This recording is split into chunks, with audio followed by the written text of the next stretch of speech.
orang miskin, amil zakat, yang digunakan hatinya atau mualaf, untuk memerdekakan hamba sahaya, untuk membebaskan orang yang berhutang, untuk jalan Allah dan untuk orang yang sedang dalam perjalanan, sebagai kewajiban dari Allah.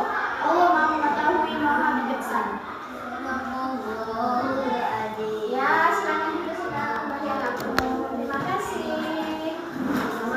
Ya, kita berikan penghargaan dulu untuk teman kita, Primus Kurniawan dan Alinda Zardia Putri. Bagus. Ya, di sini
tidak mampu bekerja, sedangkan orang yang membiayai hidupnya juga termasuk orang tidak mampu atau miskin. Ya, fakir itu orang yang sudah tua, sudah tidak mampu kerja lagi, ya.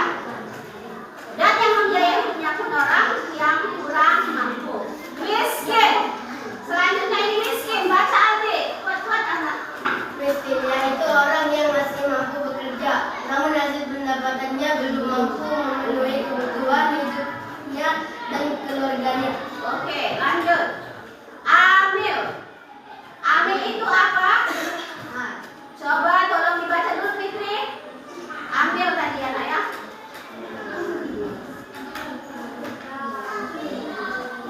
Dibaca. Amil.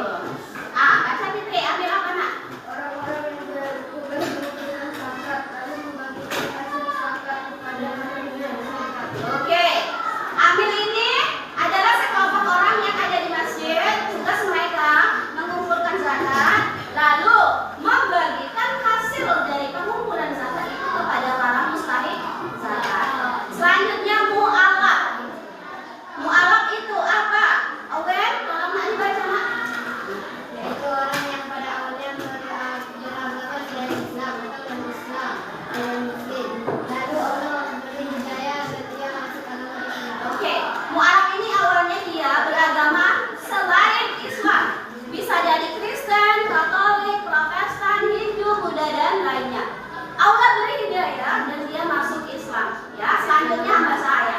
Hamba sahaya ini adalah budak, ya, budak di zaman jahiliyah. Kata majikannya dia akan dibebaskan kalau dengan uang tebusan. Maka dia berhak menerima zakat. Dia bisa membebaskan dirinya dari perbudakan.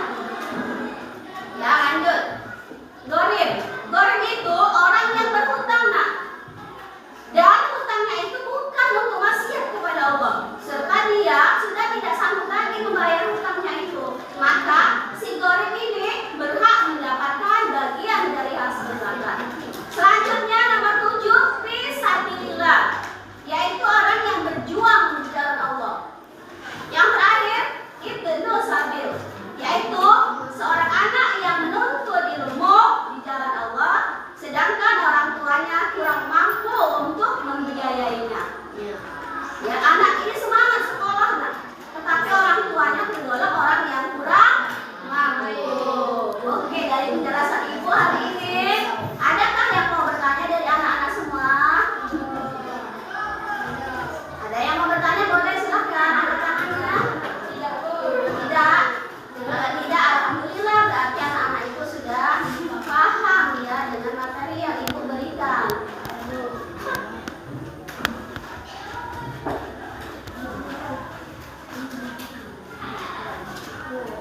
Selanjutnya sudah selesai kita melihat dari PPT yang ibu jelaskan. Kita lanjut dengan apa? Metode kita ya, model pembelajaran kita. Discovery learning.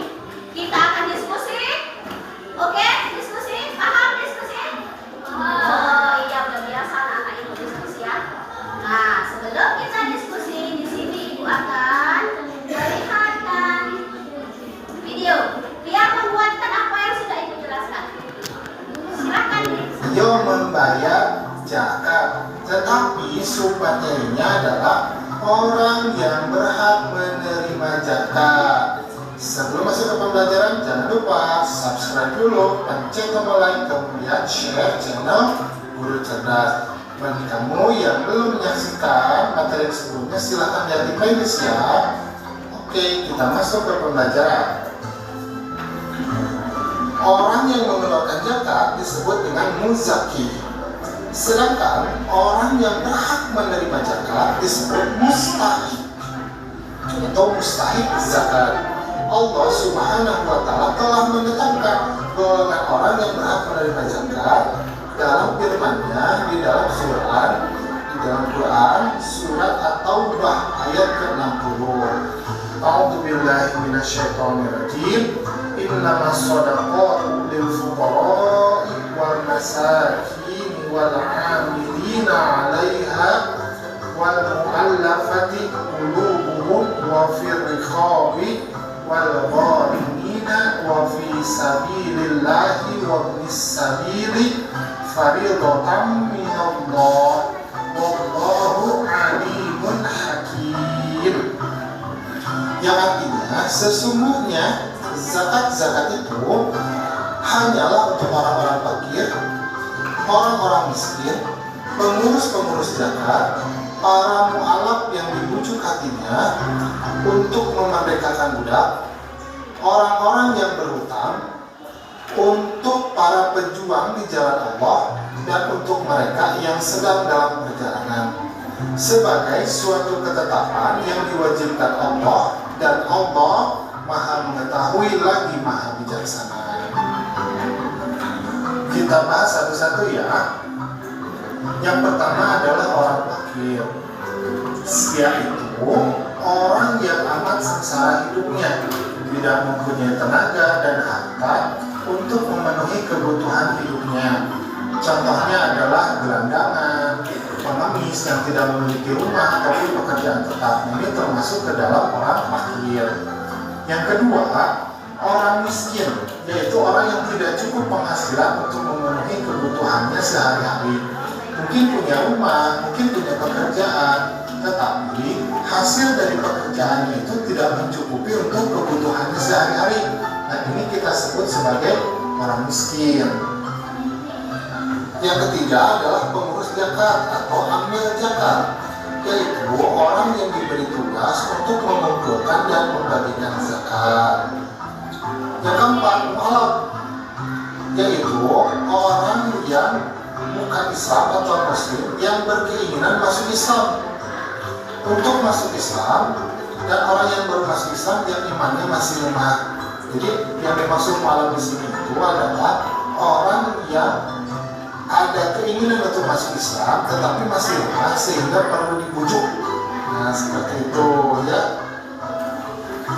Yang kelima, gharimin atau orang yang berhutang, yaitu orang yang berhutang karena untuk kepentingan yang bukan maksiat, tetapi dia tidak sanggup membayarnya. Nah, orang yang berhutang untuk memelihara persatuan umat Islam juga ini termasuk ke dalam gharimin ya. Jadi orang yang banyak hutang tetapi kemampuannya itu tidak mampu, jadi tidak bisa untuk membayar hutang-hutang yang dimilikinya, itu termasuk ke dalam gharimin. Yang keenam adalah ibnu sabil, yaitu seorang anak yang sedang menuntut ilmu namun kesulitan dalam pembiayaan. Misalkan kamu ingin masuk ke perguruan tinggi tetapi tidak memiliki biaya, maka kamu boleh atau berhak menerima zakat dari badan amal zakat. Ketujuh, hamba sahaya, yaitu budak yang harus dimerdekakan. Nah, pada masa sekarang budak ini sudah tidak ada ya, ini hanya berlaku pada masa lalu. Mungkin masih ada budak, tapi kalau pada masa sekarang sudah tidak ada. Yang kedelapan, orang yang berjuang di jalan Allah atau fisabilillah, orang-orang yang berjuang untuk keperluan pertahanan Islam di zaman Nabi Muhammad. Tetapi fisabilillah itu juga mencakup kepentingan-kepentingan umum, misalkan orang yang mendirikan masjid, musola, sekolah, madrasah, ya, rumah sakit dan sebagainya. Ini termasuk juga kepada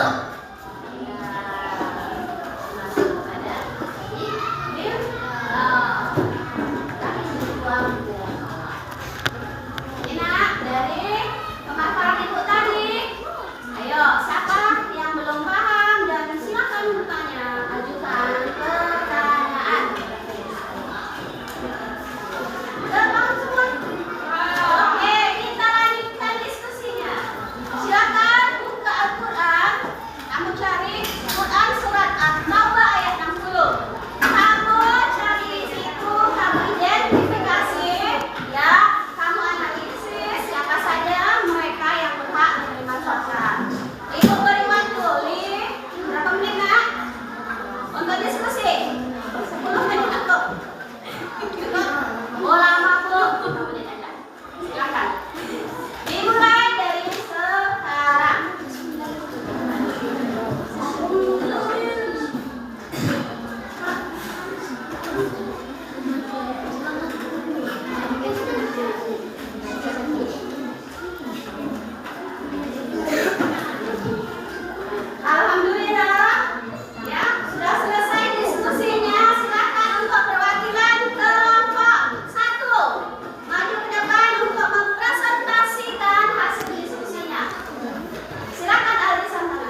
amil zakat, 4 mu'alaf, 5 gharim, 6 fisabilillah, 7 hamba sahaya, 8 ibnu sabil. Oke, benar itu semua nak? Benar. Keep applause. Kelompok 2, silakan untuk mempresentasikan hasil diskusinya.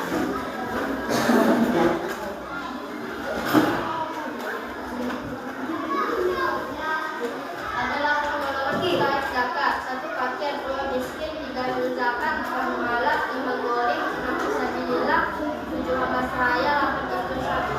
Oke, keep applause. Silakan duduk. Kelompok 3, silakan Hadi Adrian, Bintang, Zainul. Ya, silakan. Ya. 8 golongan mustahik zakat. 1 orang fakir, yaitu orang yang amat sengsara hidupnya, tidak mempunyai harta dan tenaga untuk memenuhi kehidupannya. 2 orang miskin, orang yang tidak cukup penghasilannya. 3 amil zakat, orang yang diberi tugas untuk mengumpul dan membagikan harta zakat. 4 mu'alaf, orang yang baru masuk Islam. 5 gharim, orang yang berhutang tapi bukan untuk maksiat. 6 fisabilillah, yaitu orang yang berjuang di jalan Allah. 7 hamba sahaya, untuk memerdekakan budak. 8 ibnu sabil, orang yang